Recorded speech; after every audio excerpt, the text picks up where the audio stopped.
राधे राधे दोस्तों। और मेरे चैनल XYZ कहानी में आपका एक बार फिर से हार्दिक स्वागत है। और देखिए, इस चैनल के माध्यम से मैं आपके लिए बहुत ही अच्छी अच्छी कहानियाँ लेकर के आता रहता हूँ। तो आज भी मैं आपके लिए जो कहानी लेकर के आया हूँ वो एक काल्पनिक कहानी है, लेकिन बहुत अच्छी कहानी है। तो कहानी को पूरी सुनिएगा। और कहानी का जो शीर्षक है, हंसता फूल बोलती सुपारी। तो देखिए, एक समय की बात है, राजा विक्रमादित्य विराटनगर का राजा था। विराटनगर अपने नाम के अनुरूप ही विशाल और समृद्ध राज्य था। राज्य की प्रजा भी अपने राजा को बहुत चाहती थी। राजा भी अपनी प्रजा का उतना ही ध्यान रखते थे। राजा विक्रमादित्य की रानी का नाम वैशाली था। वैशाली परम सुंदरी होने के साथ साथ बुद्धिमान भी थी। वैशाली को पशुओं जो पक्षी थे, पक्षियों की बोली समझने का भी ज्ञान था उसको। अब राजा की तरह रानी को भी राजनीति तथा दरबार के मामलों में अच्छी समझ थी उसको। रानी वैशाली बहुत बुद्धिमान थी, परंतु किसी वस्तु को पाने की इच्छा होती तो उसे किसी भी कीमत पर प्राप्त करने की चाहत में सारी बुद्धि एक तरफ रख देती थी वो। राजा भी रानी की इच्छा पूर्ति का प्रयास युद्ध स्तर पर करते थे, क्योंकि उन्हें ज्ञात था कि रानी की इच्छा की पूर्ति न होने तक रानी को मनाना असंभव है।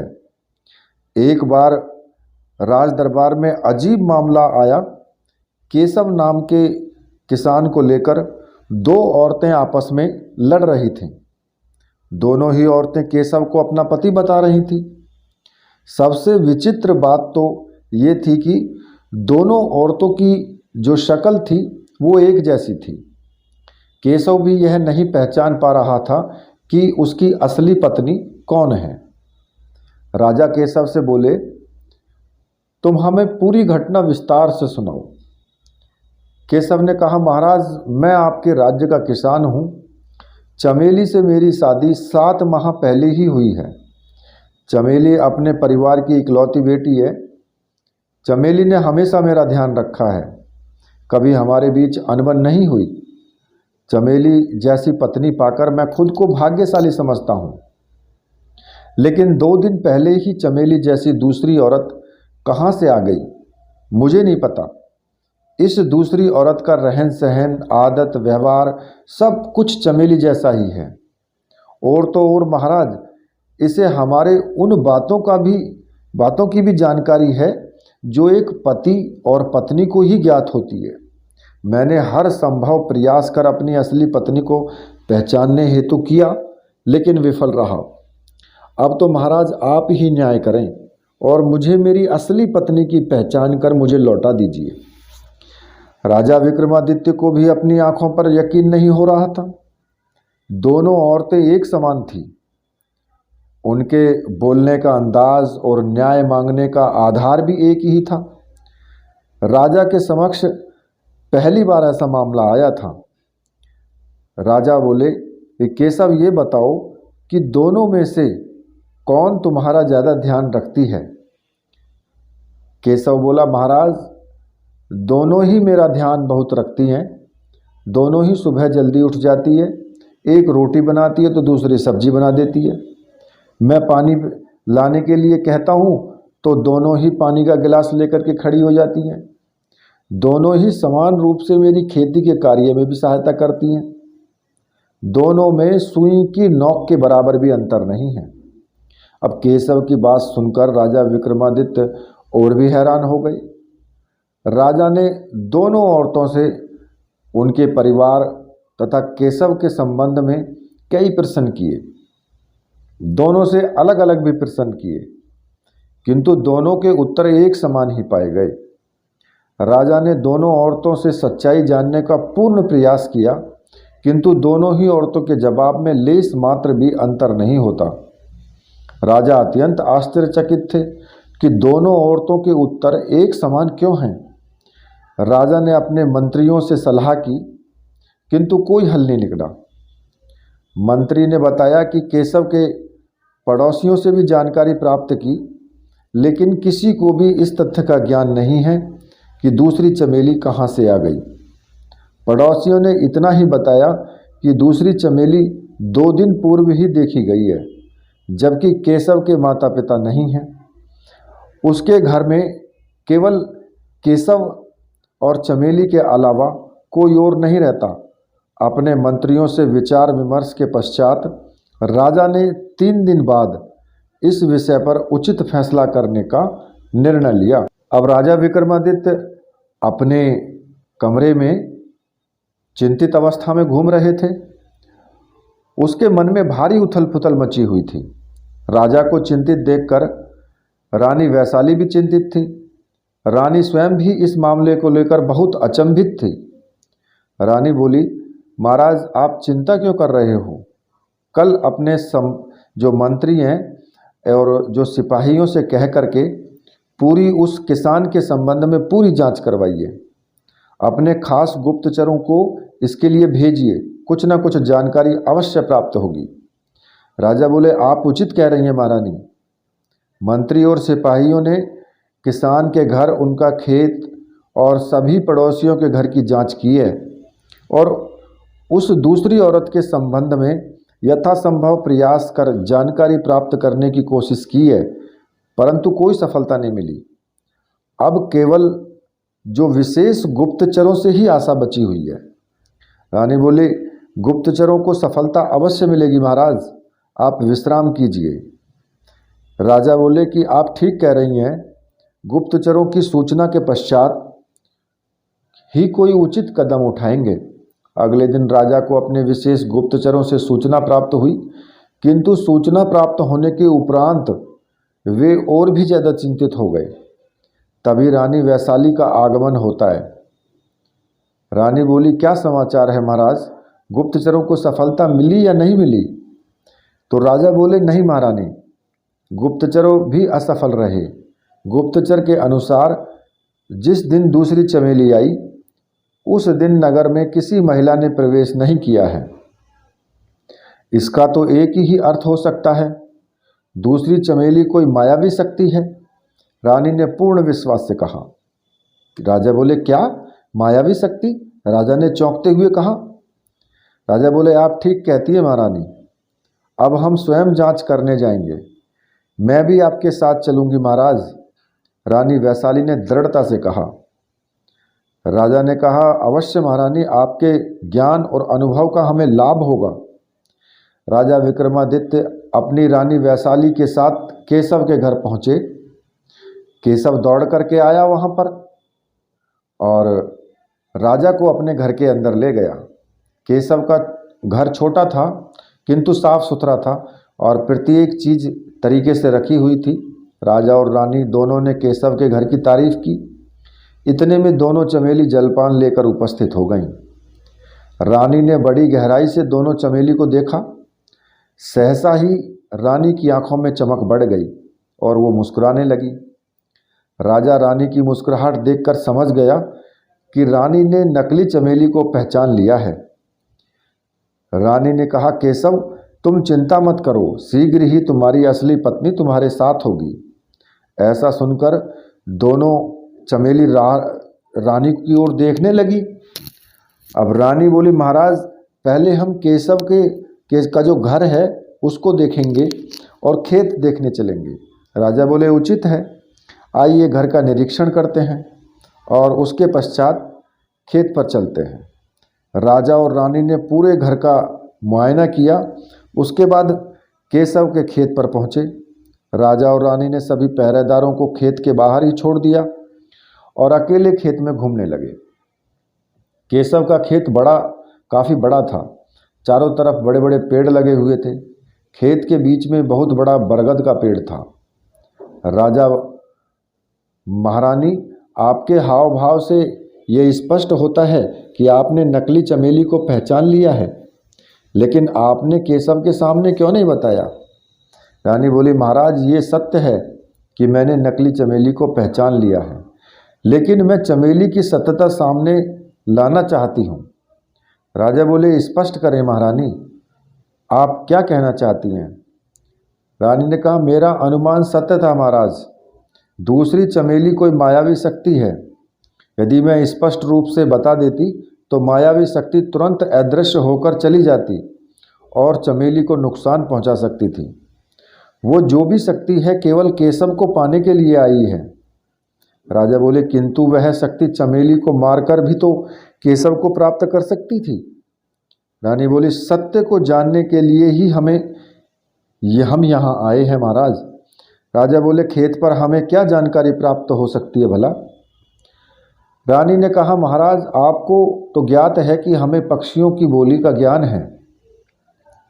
केशव के घर के पास जो पेड़ है उस पर एक चिड़िया दूसरी चिड़िया से कह रही थी कि केशव इस दूसरी मुसीबत को खेत से लेकर आया है, इसलिए हम खेत पर आए हैं। राजा बोले, ओहो, वैसे आपके साथ खेत में भ्रमण करते हुए ऐसा लग रहा है जैसे किसी खूबसूरत उद्यान में घूम रहे हों। राजा विक्रमादित्य की बात सुन रानी वैशाली मुस्कुराए बिना नहीं रह सकी। रानी बड़ी बारीकी से खेत का निरीक्षण कर रही थी। रानी बोली, महाराज केशव के खेत में चारों तरफ विशाल और घने पेड़ हैं जिस पर अनेक पक्षियों का वास है, परंतु खेत के सबसे विशाल इस बरगद के पेड़ पर एक भी पक्षी नहीं रहता। एक भी पक्षी का घोंसला पेड़ पर नहीं दिख रहा है। राजा बोले, हाँ महारानी, बड़े आश्चर्य की बात है, और इस पेड़ के निकट आते ही अजीब सा भारीपन महसूस हो रहा है। रानी ने कहा कि हो न हो दूसरी चमेली का इस पेड़ से कुछ न कुछ तो संबंध है। राजा बोले, भला उसका क्या संबंध हो सकता है? रानी बोली, इस खेत के पक्षी अभी अपने खाने की व्यवस्था हेतु गए हुए हैं। हमें उनके लिए शाम तक होने का इंतजार करना पड़ेगा महाराज। राजा बोले, आप ठीक कह रही हैं महारानी, हम शाम को पुनः आएंगे, किंतु भेष बदल कर आएंगे। रानी बोली, आप उचित कह रहे हैं महाराज, हम शाम को भेष बदल कर आएंगे। अब दूसरी चमेली का नकाब हटने में देर नहीं है। इसके पश्चात राजा रानी दोनों महल लौट गए। शाम के समय राजा विक्रमादित्य और रानी वैशाली शिकारियों का भेष बना करके केशव के खेत में पहुँचे। उस समय अधिकांश पक्षी अपने घोंसले में आ चुके थे। राजा और रानी पेड़ों के पास चक्कर काटने लगे। सभी पक्षी अपने में ही मस्त थे, कोई भी एक दूसरे से बात नहीं कर रहा था। रानी ने राजा विक्रमादित्य से कहा कि महाराज, कोई भी पक्षी बात नहीं कर रहा है, लगता है कि हमें ही दूसरी चमेली के विषय में बात करनी होगी। इसके बाद राजा और रानी केशव और चमेली के विषय में चर्चा करने लगे। राजा और रानी की बातें सुनकर एक तोता मैना से कहने लगा, अरे मैना, देखो देखो तो ये दोनों शिकारी केशव और उसकी पत्नी चमेली के विषय में वार्तालाप कर रहे हैं। मैना ने ध्यान से दोनों को देखा। मैना बोली, हाँ दोनों सुनो, ये दोनों तो हमारे राजा और रानी हैं। ये दोनों दूसरी चमेली का सत्य जानने के उद्देश्य से आए हैं। मुझे लगता है हमें दूसरी चमेली के विषय में बता देना चाहिए। तोता बोला कि क्या कह रही हो? हमने दूसरी चमेली के विषय में कुछ भी बताया तो वो दुष्ट आकर के हमें मार देगी, इसलिए हमें चुप रहना चाहिए। फिर भी ये दोनों हमारी बोली समझ नहीं सकते हैं। मैना बोली, अरे रानी को पक्षियों की बोली का ज्ञान है, और हमारी मृत्यु होने से किसी मनुष्य का भला होता है तो भी ये हमारे लिए गौरव और सम्मान की बात है। हमें अपने कर्तव्य का पालन करना चाहिए। हमारे राज्य में पशु पक्षी हों या मनुष्य, सभी का पूरा ध्यान रखा जाता है। तोता बोला, तुम ठीक कहती हो मैना। तो सुनो, दूसरी चमेली कोई मनुष्य नहीं है बल्कि एक चुड़ैल है जो इस बरगद के पेड़ पर रहती है। यह चुड़ैल केशव की कई पीढ़ियों से इस पेड़ पर निवास करती है, किंतु इस चुड़ैल ने कभी किसी को हानि नहीं पहुंचाई थी। यह चुड़ैल जब मनुष्य रूप में थी उसका नाम पूर्वा था। पूर्वा को वीर नामक व्यक्ति से प्रेम था। वीर ने कभी पूर्वा को प्रेम नहीं किया और पूर्वा की सहेली मीरा से विवाह कर लिया। पूर्वा यह सहन नहीं कर सकी और इसी बरगद के पेड़ पर फांसी लगा करके जान दे दी। पूर्वा की असमय मृत्यु होने से वह चुड़ैल बन गई, किंतु वह नेक दिल थी, इस कारण उसने कभी किसी को नुकसान नहीं पहुंचाया। इतने समय से उसने इस पेड़ पर रहते हुए अपनी शक्तियों को बहुत अधिक विकसित कर लिया था।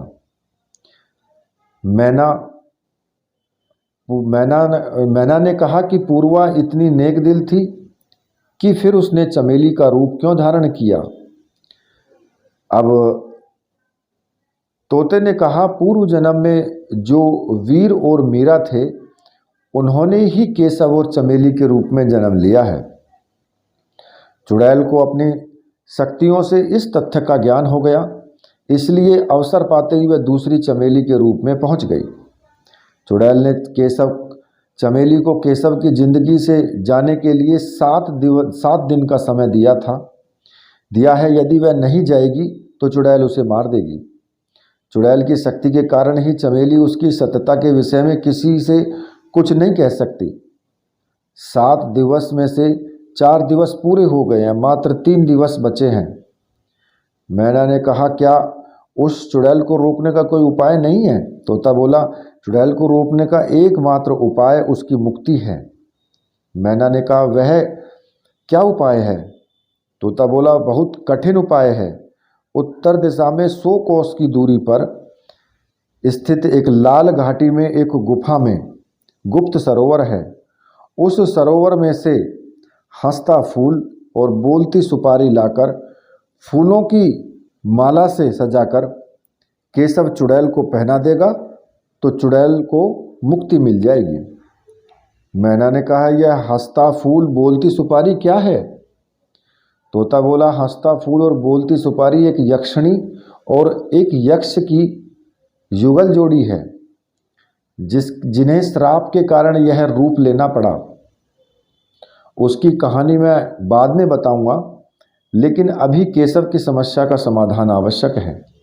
राजा को इसी भेष में हंसता फूल बोलती सुपारी लेने के लिए जाना होगा, क्योंकि समय कम है और मार्ग में अनेक कठिनाइयों का सामना करना पड़ेगा।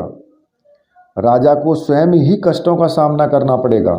यदि राजा ने ऐसा नहीं किया तो चमेली की मृत्यु निश्चित है। रानी जो वैशाली थी, उसने तोते के द्वारा दी गई सारी जानकारी राजा विक्रमादित्य को बता दी। राजा बोले, महारानी, चाहे एक मनुष्य की बात हो या पूरी प्रजा की, हम किसी को भी आँच तक नहीं आने देंगे। जैसा आपने बताया कि तोता और मैना की जान को खतरा है, तो आप दोनों को अपने साथ महल लेकर जाइए, ये वहाँ पर सुरक्षित रहेंगे। हम इसी समय लाल घाटी की ओर प्रस्थान करते हैं। रानी वैशाली जो थी वो तोता और मैना को लेकर महल में चली गई और राजा विक्रमादित्य अपने घोड़े पर सवार होकर लाल घाटी की ओर प्रस्थान कर गए। राजा विक्रमादित्य शिकारी के भेष में अपने घोड़े पर सवार होकर के और लाल घाटी की तरफ चल दिए। 60 से 70 कोस तक लगातार चलने के बाद राजा एक सुरम्य वन में रुके। पास में ही एक साफ और स्वच्छ तालाब था। राजा ने स्वयं भी पानी पिया और अपने अश्व को भी पिलाया। कुछ देर में ही प्रातः होने वाली थी। राजा ने कुछ देर विश्राम किया। राजा एक पेड़ के नीचे बैठे हुए थे। अचानक ही अनेक घोड़ों के दौड़ने की आवाज़ आई तो राजा सतर्क हो गया और पेड़ के ऊपर चढ़ गया। राजा का जो घोड़ा था अश्व, वो घास खाने के लिए इधर उधर चरने के लिए निकल गया, थोड़ा आगे निकल गया। थोड़ी देर में ही 5 घुड़सवार तालाब के किनारे आकर के रुक गए। उनके घोड़ों पर भारी गठरियाँ रखी हुई थी। सभी घुड़सवार उतरे और तालाब का पानी पीकर सस्ताने के लिए बैठ गए। सभी अपनी वेशभूषा और हाव भाव से लुटेरे लग रहे थे। लुटेरों का सरदार अपने साथियों से कह रहा था, आज इतना माल हाथ लगा है कि कई वर्षों तक लूटपाट करने की ज़रूरत नहीं है। अब हम विराट नगर में व्यापारी के रूप में जाएंगे और स्थायी रूप से बस जाएंगे। दूसरे लुटेरों ने भी अपने सरदार का समर्थन किया। राजा विक्रमादित्य पेड़ पर बैठे हुए सोच रहे थे कि अभी इन लुटेरों के चक्कर में नहीं फंसना चाहिए। विराट नगर में पकड़कर उचित दंड देंगे। कुछ देर विश्राम कर लुटेरे वहां से चले गए। राजा भी पेड़ से उतरे और अपने अश्व पर सवार होकर आगे बढ़ गए। शीघ्र ही राजा विक्रमादित्य लाल घाटी पहुंच गए।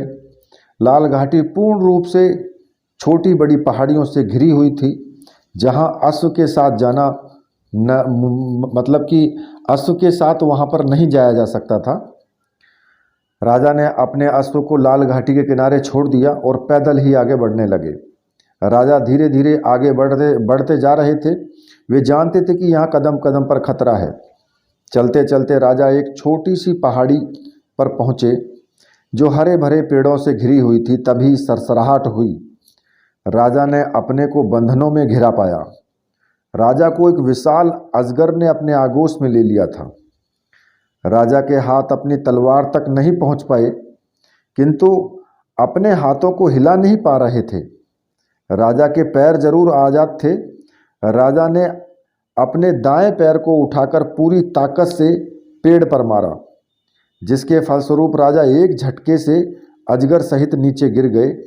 अजगर की पकड़ कमजोर होते ही राजा ने अपनी तलवार निकाली और अजगर पर निरंतर प्रहार करते रहे। अजगर को कई टुकड़ों में काटकर राजा आगे बढ़ गए। राजा अगली गुफा पहाड़ी पर पहुंचे। मार्ग में उपलब्ध फलों का भी उन्होंने सेवन किया, जिससे शरीर में ताकत और फुर्ती बनी रहे। राजा थोड़ा आगे बढ़ ही रहे थे कि एक बहेलिया दो चिड़िया को पकड़ कर ले जा रहा था। दोनों चिड़िया बहुत रुदन कर रही थी। राजा को उन पर दया आ गई तो राजा ने उस बहेलिए से चिड़ियों को छोड़ने का निवेदन किया। बहेलियों ने रूखेपन से कहा, तुम स्वयं शिकारी होकर मुझसे ये बातें कर रहे हो। मुझे ज्ञात है कि तुम इन दोनों चिड़ियों को अच्छे दामों पर बेचोगे और मुझसे उम्मीद करते हो कि वह बिना किसी मूल्य के ही प्रदान कर दूं। राजा बोला, ठीक है, तुम इनका मूल्य बता दो, मैं अदा कर दूंगा। बहेली ने कहा, ये सुनहरी चिड़िया बहुत कीमती हैं, तुम चुका सकोगे? राजा बोले, तुम बताओ तो सही। बहेलिये ने कहा कि वो बहुत बड़े शिकारी लगते हो, दोनों चिड़ियों को 10 स्वर्ण मुद्राओं में प्रदान कर दूंगा। बहेलिया क्या जानता था कि वह राजा विक्रमादित्य से बात कर रहा है। राजा ने उसे 10 स्वर्ण मुद्राएं प्रदान कर दी और दोनों सुनहरी चिड़ियों को ले लिया। बहेलिया भी उचित मूल्य पाकर के खुशी खुशी चला गया। बहेलिये के जाने के पश्चात राजा ने चिड़ियों को आज़ाद कर दिया। चिड़ियों ने आज़ाद होते ही मनुष्य रूप में वो बोली कि राजा विक्रमादित्य, तुम शिकारी के वेश अच्छे कार्य हेतु जा रहे हो। आपको जब भी आवश्यकता होगी हम तुम्हारी मदद के लिए हाजिर हो जाएंगी। ऐसा कह कर के दोनों सुनहरी चिड़िया उड़ गईं और राजा आश्चर्यचकित होकर के देखता रह गया। फिर राजा अपनी मंजिल की तरफ आगे बढ़ गया। राजा हंसता फूल बोलती सुपारी की तलाश में चलते चलते एक तालाब के किनारे पहुंच गया। तालाब के किनारे कई मेंढक खेल रहे थे। इतने में एक सांप झाड़ियों में से निकला और एक मेंढक को पकड़ लिया। मेंढक छटपटाने लगा। राजा को मेंढक पर रहम आया, किंतु वे सांप को जान से मारना नहीं चाहते थे। राजा ने पेड़ से एक लकड़ी तोड़ी और उस लकड़ी से सांप की पूंछ पर प्रहार किया। सांप उस चोट से तिलमिलाकर झाड़ियों में घुस गया। सभी मेंढकों ने राहत की सांस ली। मेंढक राजा के निकट आया और मनुष्य बोली में बोला, राजन, आपने हमारी सहायता की है, इसलिए आपके आभारी हैं। जब भी आपको हमारी सहायता की आवश्यकता हो हमें पुकारोगे तो सहायता के लिए अवश्य आएंगे। इतना कहकर मेंढक तालाब में चला गया। राजा मेंढक को मनुष्य की बोली बोलते देख करके बहुत आश्चर्यचकित हुआ। वो समझ नहीं पा रहा था कि चिड़ियों की तरह मेंढक भी सहायता करने को तैयार है, किंतु वे किस प्रकार सहायता करने में सक्षम हैं। राजा को कुछ समझ नहीं आ रहा। वह पुनः आगे की ओर बढ़ने लगा। कुछ देर तक चलने के पश्चात राजा को एक कुटिया दिखाई पड़ी। राजा आश्चर्य में पड़ गए कि ऐसे स्थान पर कोई रहता भी है। राजा कुटिया के निकट पहुंचे तो कुटिया का द्वार खुला हुआ उसने पाया। राजा ने देखा कि एक साधु अपनी साधना में लीन है। राजा ने सोचा कि ये साधु महात्मा जरूर हंसता फूल और बोलती सुपारी के विषय में जानते होंगे। इनकी सहायता प्राप्त हो जाए तो मनोरथ अवश्य ही पूर्ण होगा। किंतु अनायास ही साधना से उठाया तो साधु को क्रोध का सामना भी करना पड़ सकता है। ऐसा विचार कर राजा उस साधु के सामने हाथ जोड़कर उनकी आंखें खुलने का इंतजार करने लगे। राजा विक्रमादित्य 1 घंटे तक उसी अवस्था में शांतचित्त बैठे रहे। कुछ समय पश्चात साधु ने आंखें खोली। राजा ने साधु को प्रणाम किया। साधु बोले, आपका धैर्य साहस अद्भुत है राजा विक्रमादित्य, और मकसद भी आपका पवित्र है। राजा ने कहा, आपने मुझे पहचान लिया महात्मन। अब मुझे पूर्ण विश्वास है कि मैं अपने मकसद में कामयाब हो जाऊंगा। साधु बोले, अवश्य राजन, हंसता फूल बोलती सुपारी प्राप्त करने के लिए धैर्य साहस नेक दिल होना आवश्यक है। इसी कारण तुम्हारी परीक्षा भी ली गई है। अब तुम्हारी बुद्धि की परीक्षा होना शेष है। राजा ने कहा कि ओहो, हंसता फूल बोलती सुपारी को प्राप्त करने के लिए परिश्रम करना पड़ेगा।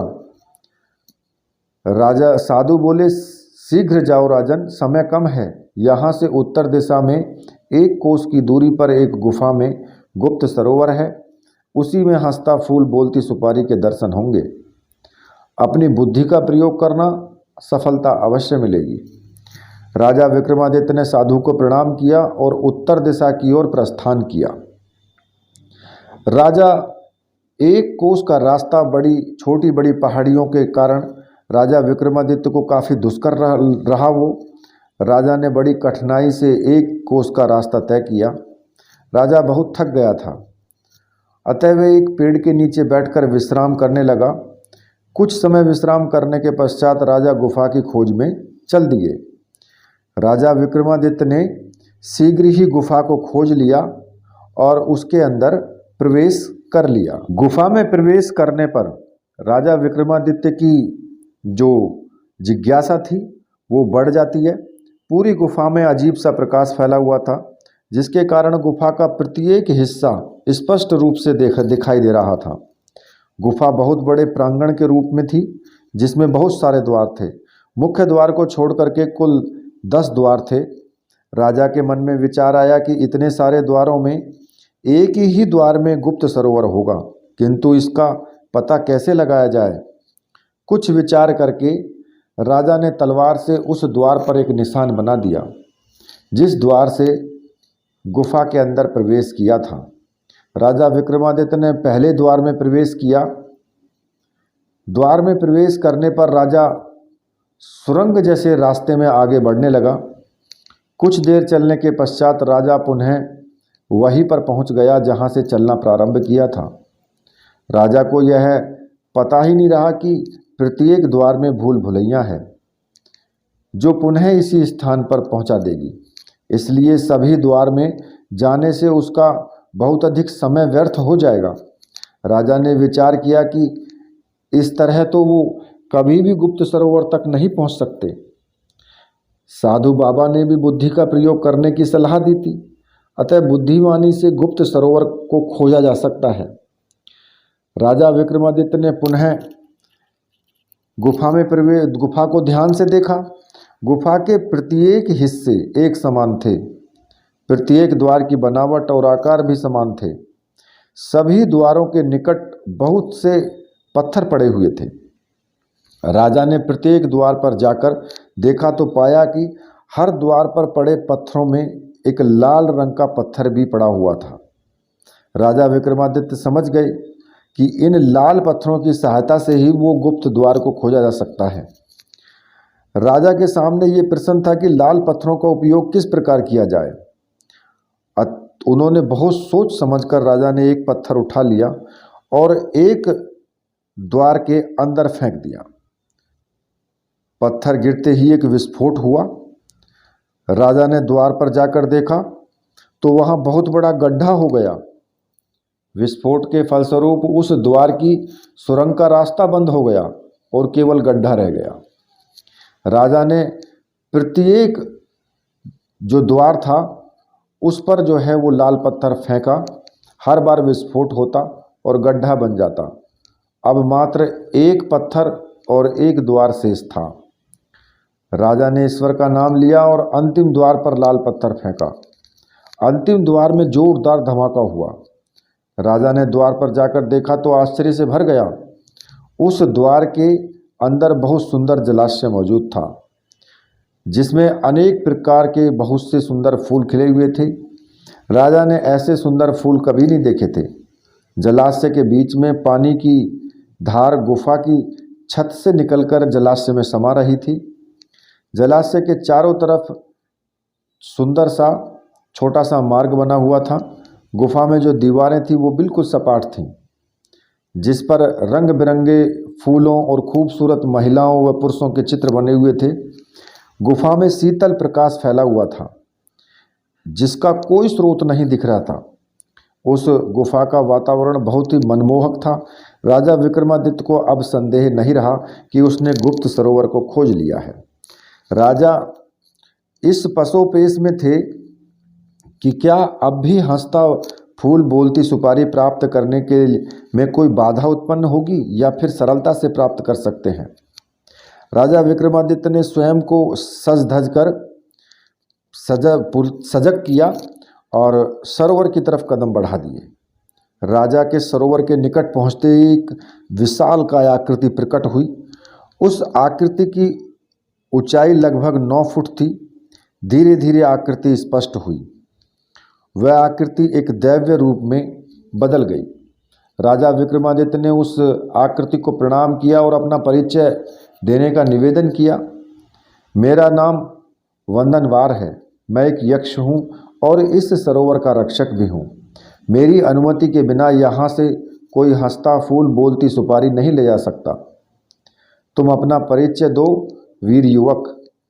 मैं विराटनगर का राजा विक्रमादित्य हूँ और मेरे राज्य के किसान की सहायता के लिए मुझे हंसता फूल बोलती सुपारी प्राप्त करने के लिए आया हूँ। राजा ने केशव और चमेली के विषय में यक्ष को अवगत कराया और उनसे सहायता किए जाने का निवेदन किया। यक्ष ने कहा, राजा विक्रमादित्य, हंसता फूल बोलती सुपारी अत्यंत पवित्र और चमत्कारी है। उसे प्राप्त करने के लिए धैर्य, बुद्धिमान और वीर होना आवश्यक है। आपका मकसद भी नेक है, परंतु आपको परीक्षा लेने के उपरांत ही हंसता फूल बोलती सुपारी प्राप्त हो सकती है। क्या आप तैयार हैं? राजा ने कहा, मैं हर परीक्षा के लिए तैयार हूँ यक्षराज। यक्ष वंदनवार राजा के उत्तर को सुनकर प्रसन्न हुए और कहने लगे कि ठीक है राजन। यक्ष वंदनवार राजा विक्रमादित्य से कह रहे थे, राजा विक्रमादित्य, आपने अनेक कठिनाइयों का सामना किया करते हुए गुप्त सरोवर को खोजा है। इससे सिद्ध होता है कि आप वीर राजा हैं। अपनी प्रजा की भलाई के लिए अपने प्राणों का भी मोह नहीं। मैं आशा करता हूं कि आप अपनी बुद्धिमत्ता से परीक्षा में अवश्य ही सफल होंगे। राजा कहने कि मैं पूर्ण प्रयास करूंगा यक्षराज। यक्षराज का हाथ ऊपर उठा, एक रोशनी निकली और दीवार में समा गई। इसके फलस्वरूप एक द्वार प्रकट हुआ। यक्ष राजा को द्वार के पास ले गया, जहां एक छोटा सा खेत था। उस सूखे खेत पर चारों तरफ चावल के दाने बिखरे पड़े थे। खेत में एक बड़ा सा पात्र रखा हुआ था। यक्ष राजा विक्रमादित्य से कहने लगे, इस खेत में बिखरे हुए चावल देख रहे हो? आपको इन चावल के दानों को उस बड़े पात्र में एकत्रित करना है, परंतु ध्यान रहे, पात्र में मिट्टी का एक कण भी नहीं होना चाहिए। इतना कहकर यक्ष ने एक समय यंत्र पात्र के पास रख दिया, जिससे एक हिस्से से रेत निकलकर दूसरे हिस्से में जा रही थी। राजा विक्रमादित्य समय यंत्र को देखते ही चावल एकत्र करने लगे। राजा चावल के दानों को मुट्ठी में एकत्र करते और पात्र में डालते रहते। राजा को इस बात का भी ध्यान रखना था कि चावल के साथ मिट्टी पात्र में न जाए। बहुत समय तक राजा चावल एकत्र करने का कार्य करते रहे और पसीना पसीना हो गए। राजा इस कार्य को जितना सरल समझ रहे थे उतना ही मुश्किल निकला। राजा ने पात्र में झांक कर देखा तो आश्चर्यचकित रह गए, क्योंकि पात्र का तला भी पूर्ण रूप से नहीं भरा था।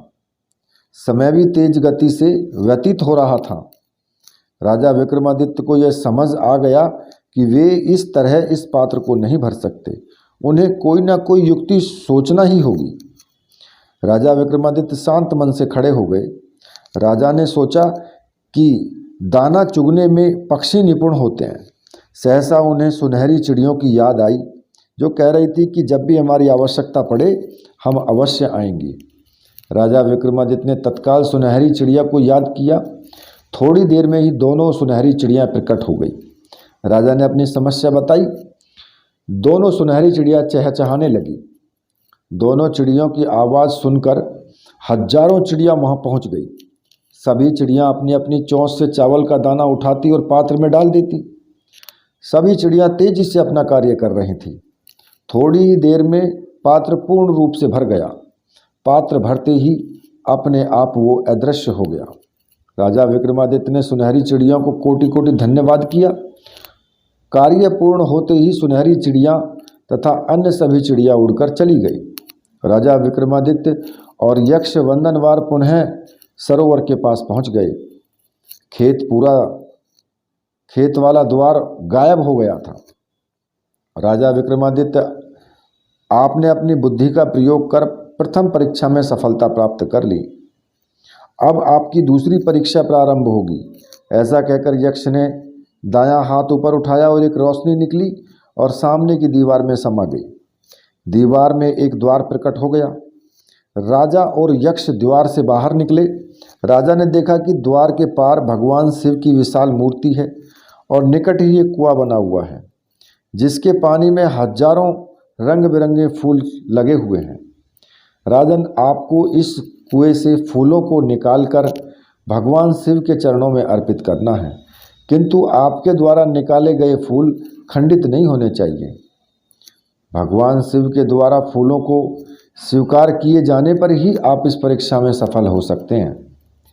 यक्ष के ऐसा कहने के साथ ही समय यंत्र प्रारंभ हो गया। राजा विक्रमादित्य ने कुएं में देखा। कुआं 7 फीट गहरा था। राजा ने विचार किया, यदि वे स्वयं कुएं में उतरकर फूल निकालने लगे तो फूल खंडित हो सकते हैं। इस स्थान पर ऐसा कोई साधन या सुविधा नहीं है जिससे फूलों को खंडित किए बिना बाहर निकाला जा सके। ऐसा तो कोई कुशल नट ही कर सकता है। ये विचार करते ही राजा को मेंढक का स्मरण हुआ। उसने आवश्यकता पड़ने पर सहायता किए जाने का वादा किया था। राजा ने मेंढक राज को याद किया और अगले ही पल मेंढक हाजिर हो गया। राजा ने अपनी समस्या मेंढक को बता दी। मेंढक ने राजा को आश्वासन दिया कि आप चिंता न करें, आपका कार्य अवश्य पूर्ण होगा। ऐसा कहने के पश्चात मेंढक ने विचित्र सी आवाज़ निकाली। थोड़ी देर में हजारों मेंढक उपस्थित हो गए। मेंढक ने कुएं में छलांग लगाई और एक फूल निकालकर राजा विक्रमादित्य को देते हुए कहा, राजन, प्रथम फूल आप भगवान शिव के चरणों में स्वयं अर्पित करें। उसके पश्चात सभी मेंढक फूलों को निकालकर भगवान शिव के चरणों में अर्पित कर देंगे। राजा विक्रमादित्य ने पहला फूल भगवान शिव के चरणों में अर्पित किया। उसके पश्चात सभी मेंढक एक एक करके कुएं में जाते और फूलों को निकालकर भगवान शिव के चरणों में रखते जाते। राजा ये देखकर हैरान था कि प्रत्येक मेंढक कुएं में कूदकर फूल अपने मुंह में दबाकर एक छलांग में भगवान शिव के चरणों तक पहुंच जाता। कुछ ही देर में मेंढकों ने सारे फूलों को निकालकर भगवान शिव के चरणों में रख दिया। जैसे ही सारे फूल भगवान शिव के चरणों में अर्पित हुए, वैसे ही एक चमत्कार घटित हुआ। सारे फूल एक माला में परिवर्तित होकर भगवान शिव के गले में शोभायमान होने लगे। यह चमत्कार देखकर राजा ने शीश झुकाकर भगवान शिव का अभिनंदन किया और मेंढक राज को धन्यवाद किया। कार्य पूर्ण होते ही मेंढक वहां से चले गए। यक्ष वंदनवार राजा को लेकर पुनः सरोवर के निकट वो वहाँ पर पहुँच गए और कहने लगे कि महाराज, आप इस कार्य में भी सफल हुए। राजा विक्रमादित्य ने यक्षराज वंदनवार की दी गई चुनौतियों का सफलतापूर्वक पार कर लिया था। राजा और यक्ष गुप्त सरोवर के निकट वार्तालाप कर रहे थे। यक्ष बोला, राजन, आप मेरे द्वारा प्रस्तुत परीक्षा में अपनी बुद्धिमानी से सफल हुए। आप पूर्ण रूप से हंसता फूल बोलती सुपारी प्राप्त करने के अधिकारी हैं। राजा, इसका अर्थ यह हुआ कि मेरा उद्देश्य पूर्ण हुआ। यक्ष, आपका उद्देश्य तो लाल घाटी के लिए प्रस्थान करते ही पूर्ण हो चुका था। हंसता फूल बोलती सुपारी प्राप्त करने के लिए नेक उद्देश्य होना आवश्यक है, अन्यथा इसे प्राप्त करने के लिए कदम कदम पर मृत्यु सामने खड़ी रहती है।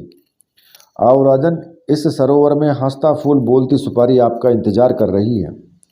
राजा विक्रमादित्य सरोवर में उतरे तो सरोवर में मात्र एक ही फूल और सुपारी थे, जिसे राजा ने अपने हथेली में उठा लिया और सरोवर के बाहर आ गए। जैसे ही राजा विक्रमादित्य सरोवर के बाहर आए, गुफा अदृश्य हो गई और उन्होंने अपने आप को एक पहाड़ी पर पाया। उनके हाथ में हंसता फूल बोलती सुपारी थे। हंसता फूल अपने नाम के अनुरूप ही हंसता हुआ प्रतीत हो रहा था। राजा विक्रमादित्य लाल घाटी से बाहर निकलने के लिए रास्ता खोज रहे थे, तभी उनकी हथेली में सरसराहट हुई। राजा विक्रमादित्य, राजा को अपने नाम की ध्वनि सुनाई दी। अरे राजन, इधर उधर क्या देख रहे हो? मैं बोलती सुपारी हूँ। राजा आश्चर्य से भर गए। बोलती सुपारी अपने नाम के अनुरूप ही बोल रही थी। राजन, आप लाल घाटी से बाहर जाने के लिए रास्ता खोज रहे हैं? राजा ने कहा, हाँ की मुद्रा में अपना सिर हिला दिया। राजन ने कहा कि राजन, अब आप अपने वस्त्रों को धारण कर लीजिए और आंख बंद कर महादेव का स्मरण करें। राजा विक्रमादित्य ने बोलती सुपारी का अनुसरण किया और कुछ समय पश्चात अपनी आंखें खोली तो स्वयं को अपने जो अश्व था उसके निकट पाया, अर्थात वे लाल घाटी से बाहर आ गए थे। राजा ने हंसता फूल बोलती सुपारी को धन्यवाद किया और अश्व पर सवार होकर के विराट नगर के लिए प्रस्थान किया। अगले दिन राजा विक्रमादित्य के दरबार में केशव और दोनों चमेली उपस्थित थे।